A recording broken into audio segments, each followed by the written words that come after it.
Hello. Welcome to Hot Atlanta. It's not hot today, though, but Atlanta is my birth hometown, and so I feel like you have come to my home, so welcome. I hope you're enjoying yourself here. Today, I decided to wear these purple wings.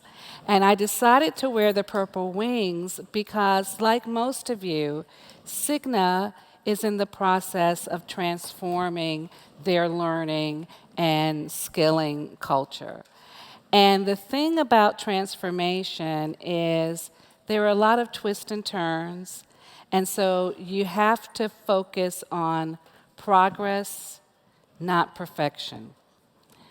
And that's what our wonderful guests are going to talk about today.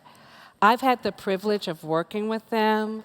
In some cases, I've had the privilege of working longer than this person has been at Cigna, and that's Jen Grubich. We worked together while I was at MasterCard and she was at PNC, and we conspired together to be positive disruptors in our organization. And now she's conspiring with Teresa Armstrong and with Holly Ward to be positive disruptors to the culture and transforming them at Cigna. So, ladies, come join me on stage, please.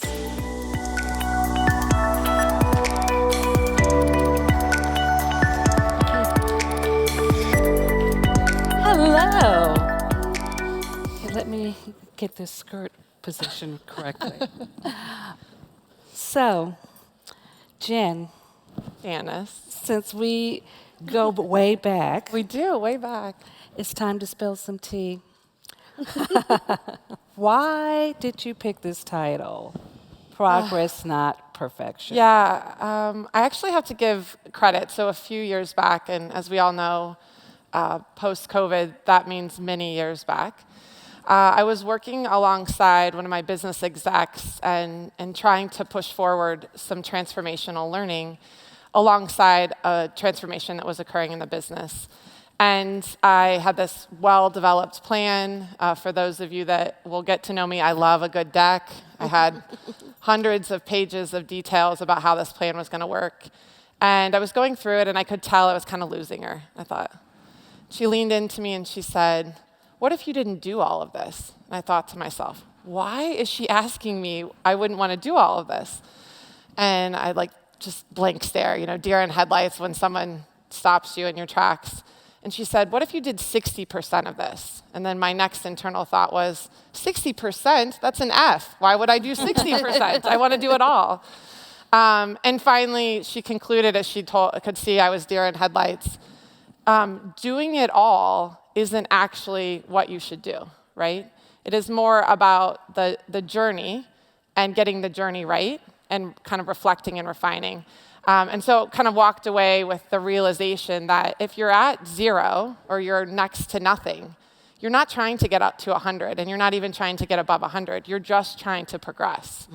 And so as I've come here at Cigna, and obviously I'm learning a lot about a new industry, I'm bringing forward those learnings. And certainly we'll talk a little bit about more about our story and how that is continuing to help us find our way in our journey. Because one of the other things I guess I would mention, I think as we have many of us in the room that are so passionate about learning, is we often don't realize that companies are on journeys, not just individuals. And so we kind of need to reflect on that and understand that our journey is our journey. I love it. I heard this saying a while ago that we're perfectly imperfect. And I think the key to life is about really being perfect about the progress and acceptance that things are going to happen. And as long as you learn from them and grow from them, that is what real perfection is about. So given that, Teresa, we've talked a lot, and Cigna has this really amazing story. And I'd really like for you to share kind of the story over the past couple of years that you guys have been going through your journey at Cigna. Absolutely, I'd love to share. So we're going to go back in memory lane a little bit, which I think a lot of this will resonate with many of you in the room. So we'll go back to 2020. So think about what was going on in 2020. We had COVID, the George Floyd, the first COVID vaccine came on. So a lot was going on in the environment. And then from a Cigna perspective, we were going through a pretty huge integration. We just acquired a company that pretty much doubled us in size. We had diversified offerings from a learning perspective, and we had a creation of a new company, Evernorth. So we had a lot going on. And then from a learning perspective, probably like many of you here, we're going from in-person to virtual very quickly. And while doing that, we're also converting from 3 LMSs to 1 because we're integrating.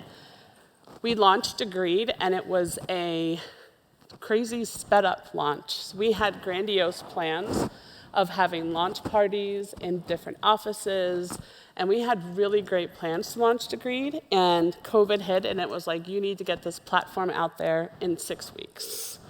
Now, I did hear somebody in the audience, I think Marcia, did it in 3 weeks. So I'm super impressed that Marcia was able to do it in 3 weeks. And we also brought along LinkedIn Learning for our learners, so we're feeding that through Agreed. And we also had some DE&I learning initiatives that were super important to us as a company. Yeah, and if I can just interject there relative to the DEI initiatives. So in 2020, we had great demand for education and learning relative to diversity, equity, inclusion, as I'm sure we all experienced. And given we launched Agreed in 2020, we were able to create those learning paths very quickly and get them out to the company at scale with your personal support, Janice. And that was really big for us. That gave us the opportunity to really meet the needs of the organization. This was a need from our employees at large, all 70,000 employees. Our people leaders and our employee resource groups were really clamoring for better education and learning. So we were able to do that, again, at scale quickly while we were building our internal courses around diversity, equity, and inclusion and building our broader learning strategy. So it's just really perfect timing for us and a great opportunity for us to show what we're able to deliver to the organization. That's great. And, I think with Cigna and Agreed, one of the things that comes forward so much is what our secret sauce is, and that's partnership. The thing that we love doing at Agreed is being innovation partners. And you guys have been innovative and courageous in your journey. So that's been a great match and a great partnership. So moving on to 2021, if we think about the environment, we still have COVID, right? A new strand that comes out. And if we look at it from a Cigna perspective, we continue to integrate, right? We now acquire a new company, MD Live. So now we're back to 2 LMSs. And Jessica Ross in a room is one of my colleagues from Cigna, and she pretty much led all of our LMS initiatives. So Jessica, shout out to you for doing that. And we continue to evolve as an organization as well here at Cigna. And we started to, in 2020, most of the people went into Agreed for us for required learning because it was all people could handle at that moment. So we tried to rethink about how do we get people engaged in the platform. There's more than just required learning. So we did a year-long campaign around making learning a habit. Then we continued to evolve our virtual offerings because we're learning as we're going as well. And then we started to establish partnerships with our business unit learning leaders across the organizations at Cigna to understand what they needed and what help they needed from a learning perspective and what we could do as an enterprise organization to help them.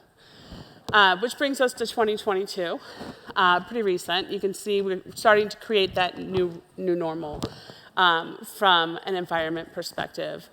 And from a Cigna perspective, we still have a ton of stuff going on. We have an introduction of Vitality. We implemented Purposeful Presence, so bringing people into the office for a purpose.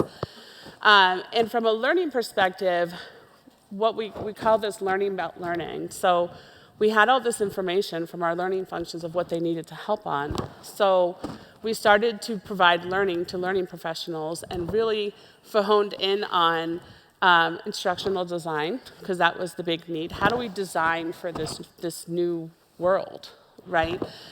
So we really focused in on that. We also heard back from our employees that they didn't have a whole lot of time to learn. So our strategy changed in terms of our campaign, and we did something called 5-Minute Mondays. So we provided learning that was less than 5 minutes and said, hey, you can learn this new skill or start to build this new skill and just complete some of these learnings to get you started. And we started to get more engagement, and people started to come more to Degreed. We focused in on talent mobility, our internal mobility. So we have a very large project specific to internal mobility. We launched our first phase of that, which was giving people visibility into opportunities at Cigna, job opportunities, and we also attach skills to it. So what skills are needed for those opportunities, and also within the platform, it shows where they're gaps, so that they can start to build towards where they want to go in the organization. And we also continue to evolve our learning offerings. Now, one of the other things that happened in 2022 is we brought Jen Grubich on as an organization, who started to really look at what we were doing as an organization and started to reflect on where we were and what we needed to do. So we're going to move over to Jen to talk a little bit about that. Okay, and we'll get through some of these slides because we, of course, we want to hear what Janice has to ask us always. Maybe you guys have some questions as well. So I think first and foremost, there were a lot of things going well at Cigna when I joined, certainly, and you can see we were responding to what many of you were also doing as it relates to the environment. What we realized, or I realized coming in, is that we really needed to give learning a purpose. And so we were able to align it directly into our talent strategy and enterprise strategy. As you guys have heard, we're really a combination of organizations coming together, and collectively we're looking to fulfill on our purpose of making sure we're improving the health and vitality of those that we serve. But we need to do it in different ways. And so for learning in particular, it's fuel. We talk about it that way, and since I've been here in the last year, we've talked about it having purpose and having meaning well beyond just today, but tomorrow, and really how it can transform the organization. So with that, what does that mean for employees? So as learning professionals, one of the things I learned really early on was that we're marketers. I don't know if anybody told you guys that. We actually run businesses and we market. And so we had to make sure it was clear to our employees what's in this for them. So we've taken that fuel, we talk about it as it relates to their growth and development, and we make sure that we're meeting these guidelines in terms of the way in which learning should hit each one of our employees every time that they interact with us. We also have to run a business, as I mentioned, right? So we have to govern. We currently have a decentralized learning model here at Cigna. One of the things that we looked to establish was really an ecosystem of which we believe we have to manage those different pieces and parts and how they come together.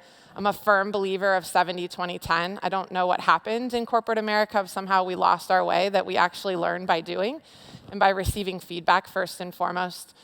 So we have that sort of headlining along with skills. And so certainly Teresa's highlighted the components of where skills play in. So skills, what are their purpose? They drive learning.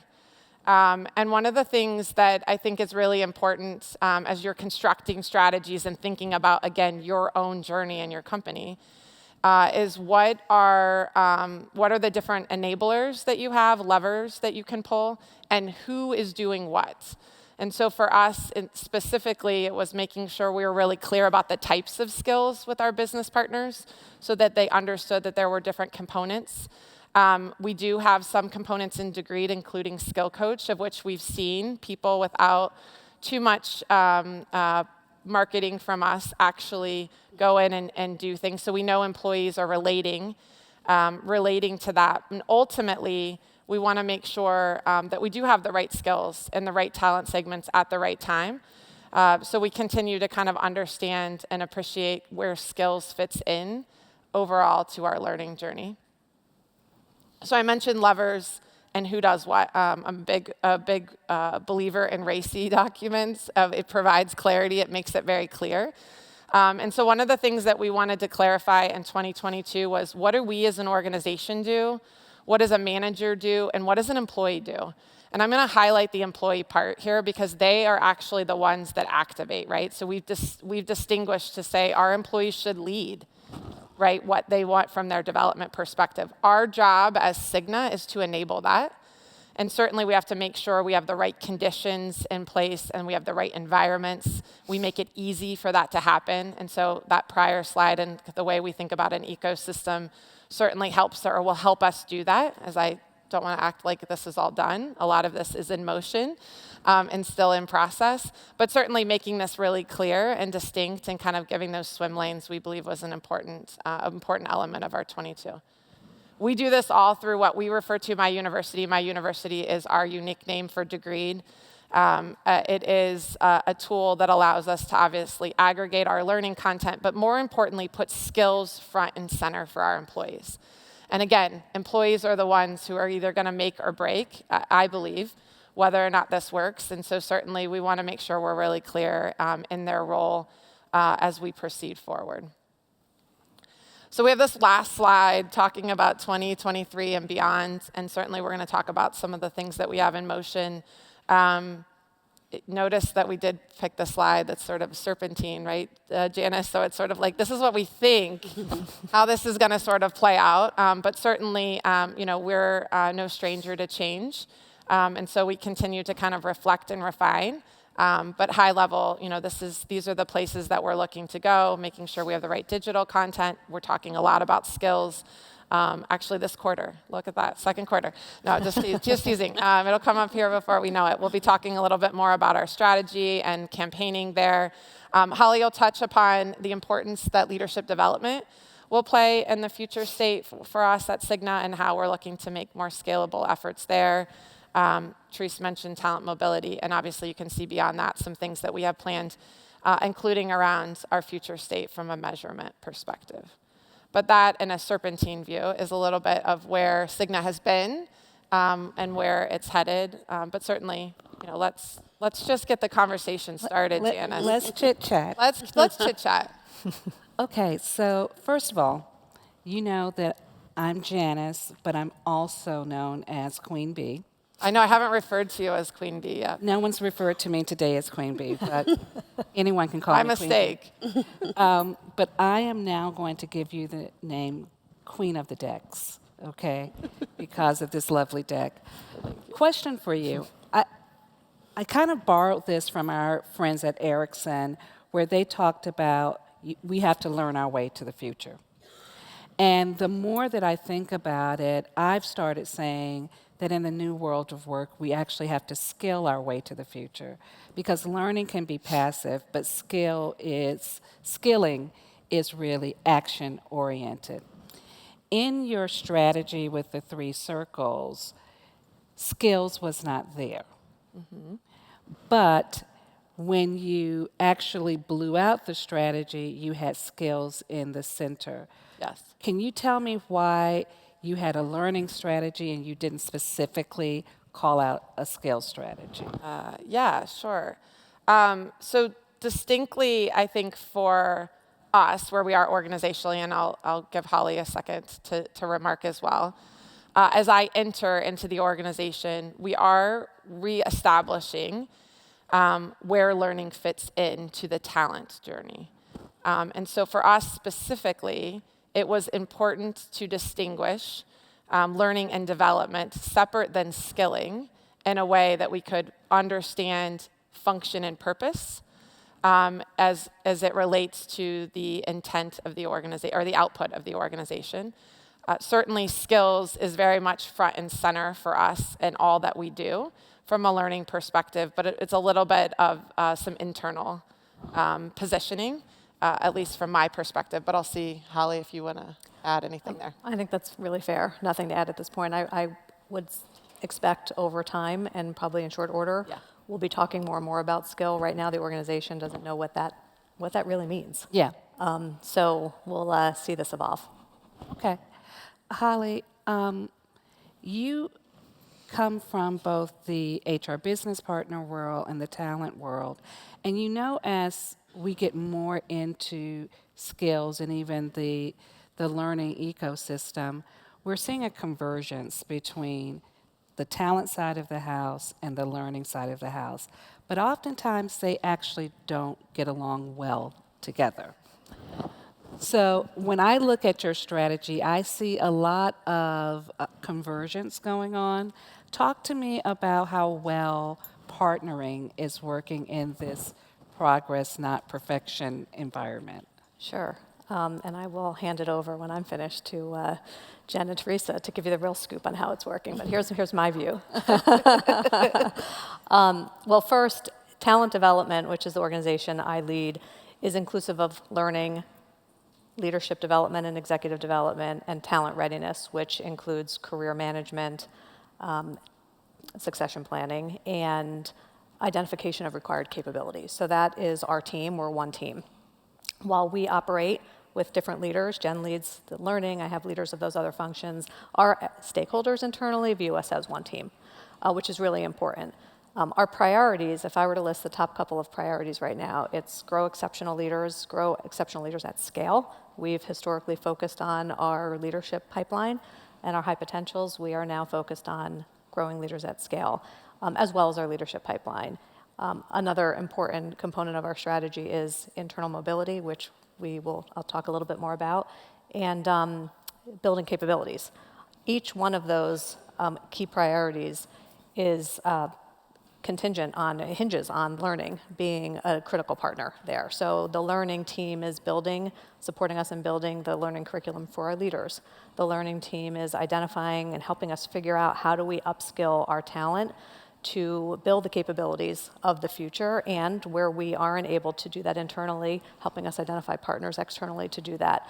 And then our learning team is not only a driver of the talent mobility work, specifically right now we're in phase 2, which is building career paths, so career planning. Phase 1 was our career portal. And learning and talent readiness are working hand in hand in that journey, and working through identifying personalized career paths and jobs for folks based on their skill, and then, as Teresa said, identifying the learning to close those gaps. So that's one team as we go to kind of market internally with our talent mobility work. And then internal mobility more broadly is just critical to our ability to achieve our strategy. And the team is working through not just the talent mobility component of that and helping us move folks around the organization and then develop them, but as folks move, they need to learn the business. They need to upskill in the new area of the business. So that journey just kind of continues on. In terms of how we're working, I think we're doing a great job working together. We have had some bumps since Jen came. We've had some, really because I'm here. big bumps. I'm a disruptor. I am a disruptor. We had some bumps since Jen came. That didn't come out right. I'm teasing. We had some bumps since Jen came. We really have brought the teams together. We have a common goal. We have a common vision. We have a common purpose in developing our talent across the organization. So we are creating more role clarity. There is some lack of clarity around roles, but we're one team, makes it really a lot easier. So I'll hand it over. Any additional? Yeah, I mean, I think what I would add, I mean, obviously, having the aligned division. But if you're sitting in the room and you think you're a learning professional and you're not in the talent game, I would say you probably should find a new profession. You're in the talent game. And so you do need to figure out how you're working to support the strategies that ultimately support the business, and figure out how to collaborate. Good fortune as I came in that we are one team. Holly does a great job of sort of leading and driving us in a way that allows us to be independent and do what we need to do, but certainly to the end goal. But I would just say, first and foremost, learning is driving talent, and talent is driving the business. And so you need to kind of think like that. If you're not thinking like that, I would suggest that you start. I don't know, Teresa, if you'd add anything into the workings of how that all plays out. Yeah, no, I think from a partnership perspective, I agree 100%. I feel like everybody's playing nicely together and working well together. And it's actually been really nice because I've been involved in the internal mobility project, which actually includes talent acquisition as well. So it's been really helpful just even learning and listening and hearing other perspectives. And we're all in it for the same reason, to help build the skills of our people. And everybody kind of has that at the common core of everything. So we're all in it for the right reasons, and we're all working together to do that. And it feels really good at Cigna about how we're going about it. Yeah, the one thing I think I would add to that, being a bit of an outsider, and the internal mobility project was well on its way when I joined in 2022, is we're learning together. So I say we're like, we need to be aligned and do things, but in this whole progress, not perfection, we're actually doing work together. And that in itself is causing and creating disruption where it needs disruption, and collaboration and innovation where it needs that. So certainly would just say, don't just talk about it, sort of be about it. And if you kind of do some of the dirty work, I think then it starts to make more sense for you as an organization. And the internal mobility project for us is certainly has presented that opportunity, I think. So you keep saying progress versus perfection, but I keep hearing all these nice things and how nicely everyone's getting along. I want the dirt. We want the dirt. Where is the progress? Where were there hiccups that you really may have stumbled a bit and had to revisit and come back, where you didn't get it right the first time? Like, there has to be some of that, especially if you're being disruptive. Yeah, so certainly, and I'm going to put one out there, and I wasn't there, so I don't know if that you can reflect as I've been here what hasn't gone right. The way in which we did need to roll out the platform was less than ideal. It did present us an opportunity to respond to the organization in a time of need, but we weren't able to present it in a way that says this isn't a one and done, and this is actually something that we're going to use to help you with skill building. So we have a lot of opportunity to kind of go back and reset that journey and make sure that we have the proper engagement. So we've certainly talked about the fact that we market. We have to market to individuals, and we have to make it known as to why we want them to do the things that we want them to do. So we have some consumption that is still, I would say, less than ideal. And our platforms at times, we find people use it at times, but not at other times. So I know that that's a pretty big reset for us. Additionally, you want to talk a little bit about some of the stumbling with just skills, and as we've sort of been playing in that space a little bit more. Yeah, with the launch of Degreed as a skill building platform, right? We really didn't get a chance to launch it that way. It really was launched to, stand up some of our virtual learning. Our instructor-led now went to virtual. This is where we're going to access it. We pulled our required learning through it. And, trying to re-educate or bring people along that journey for skills, and bring people into the platform and just marketing it in different ways. I think also as we've had skills integrated. So organically, we have people that have added skills to their profile. We have people that have done ratings, not a lot compared to how big of an organization we are. But as we've introduced our internal mobility project, skills have become way more important. So in our first release, we released skills attached to job descriptions with no governance or guidance or education around skills, progress, not perfection. It was super MVP. And as a result of that, we've learned about how those skills get attached, that we need to have governance around skills, that we need to have more education about what is a skill, what do skills mean at Cigna. So as we're marching towards the second release, that's a big piece of it, and I think you saw that in our 2023 slide, is skills education. Providing people, just understanding basic, what is a skill versus a competency? I don't know how many of you have competencies, but that's the biggest question. What's the difference between the two? And giving people that guidance, and then... I think that resonated with the crowd. I heard a good chuckle or two. And then giving people, how do I use skill for development? And then giving managers how do I coach people or help them in their development and be that guide that we've done. And even in that approach, it's a progress, not perfection. So we're going good, better, best in terms of how we're going to deliver that education for that project. And then as part of what we've done for the Internal Mobility Project, we've brought forward a skills strategy, and then governance around all of those skills. And now it's like, now we have to get the reporting to be able to do that. So progress, not perfection. We're not trying to get it all done right away, but we know where we need to get to at some point. So with the Talent Mobility Project, you probably, since you have decentralized learning organizations and this topic of competencies versus skills, I'm sure that everyone hasn't just automatically said, yes, I want to sign on to skills and we'll dump all of our competencies. How are you guys working through either the integration of skills into your competency framework or moving away from competencies? Holly, I don't know if you have any thoughts on that. Progress, not perfection. So we are not adjusting our competencies at this point in time. We use our competencies quite a bit with our leadership population, and they are out there.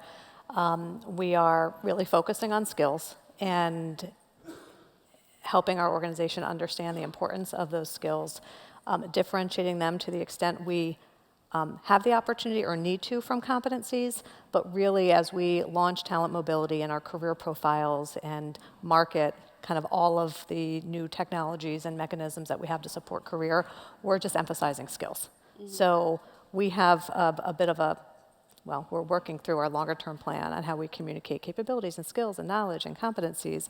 Right now, we're just really emphasizing skills. And I would say for our leader population, competencies, as I said, we talk about competencies much more than we do across our employee population. Mm-hmm. So we're just kind of letting them exist, kind of coexist at this point in time. Yeah, I think I think that's a good. Yeah, we're trying to, and we're playing a little bit, right? Like we're introducing and seeing how the reaction occurs without totally blowing it up. And I think sometimes when we think something's not right, we're like, okay, we'll just go away from that. That's not always the right thing to do. Certainly here for us, and I've been in the competency skill conversation for many years. I would contend that competencies are really important, especially just larger organizations, to be able to have the right altitude to hang some of your jobs and those types of things on. Skills are more language for employees. And so what I think we're trying to figure out is what language are we using where? Where do we have to explain the different languages or potentially the taxonomy? Where do we not? I know I was having a conversation last night with a couple colleagues and was just saying, where did we not learn? Like, people know resumes, right? We all have a resume. And somehow, sometimes internally, we like mix all of these things and don't really maybe lean into what an employee would already know how to do. And so certainly they know about skills and experiences. And so I think as we find our way forward here, we're trying to just lean into the things that we think are common and core and that they know. Lead with that language to our employees. Obviously, lead with language maybe slightly differently as we're talking with our people leaders. And then just see how that kind of turns out before making decisions like we have to go one way or another way. Thank you. So I'm going to stop asking questions, and I'm going to let our audience ask questions. We have a little over 5 minutes. Do any of you have questions? I see a hand right here. I think there's some mic runners.